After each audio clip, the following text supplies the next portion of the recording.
చివరిగా ఈగల్ సినిమాతో ఆడియన్స్ ముందుకొచ్చిన మాస్ మహారాజ్ రవితేజ ప్రస్తుతం హరీష్ శంకర్ దర్శకత్వంలో మిస్టర్ బచ్చన్ సినిమా చేస్తున్నాడు.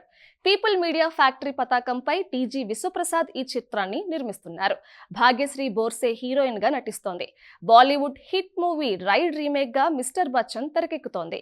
ఈ సినిమాలో రవితేజ బిగ్ బి అమితాబ్ బచ్చన్ కి పెద్ద ఫ్యాన్ గా కనిపించబోతున్నాడు.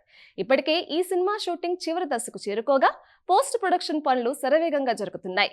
త్వరలోనే ఈ సినిమా రిలీజ్ డేట్ అనౌన్స్ చేయడానికి రెడీ అవుతున్నారు మేకర్స్. లేటెస్ట్ అప్డేట్ ప్రకారం ఈ చిత్రాన్ని ఈ ఏడాది దసరా కానుకగా రిలీజ్ చేయబోతున్నట్లుగా తెలుస్తోంది. వాస్తవానికైతే ఈ దసరాకు అక్టోబర్ 10న ఎన్టీఆర్ దేవరా పార్ట్ 1 రావాల్సి ఉంది. కానీ పవన్ ఓజీ పోస్ట్ పోన్ అవడంతో దేవరా సెప్టెంబర్ 27కి ప్రీపోన్ అయింది. ఇప్పటికే దసరా రేసులో రజనీకాంత్ వెట్టాయన్ ఉంది. కానీ ఇది డబ్బింగ్ సినిమా. దీంతో ప్రస్తుతానికి తెలుగులో దసరా స్లాట్ ఖాళీగానే ఉంది. అందుకే మిస్టర్ బచ్చన్ ను రేసులోకి తీసుకొచ్చేందుకు సన్నాహాలు చేస్తున్నట్లుగా సమాచారం. పోయిన దసరాకు టైగర్ నాగేశ్వరరావు సినిమాతో ప్రేక్షకుల ముందుకొచ్చాడు రవితేజ. కానీ ఈ సినిమా ఆశించిన స్థాయిలో విజయాన్ని అందుకోలేకపోయింది. ఇక ఇప్పుడు మరోసారి దసరాకు దూసుకొస్తున్నాడు మాస్ రాజా. మరి మిస్టర్ బచ్చన్ ఏం చేస్తాడో చూడాలి.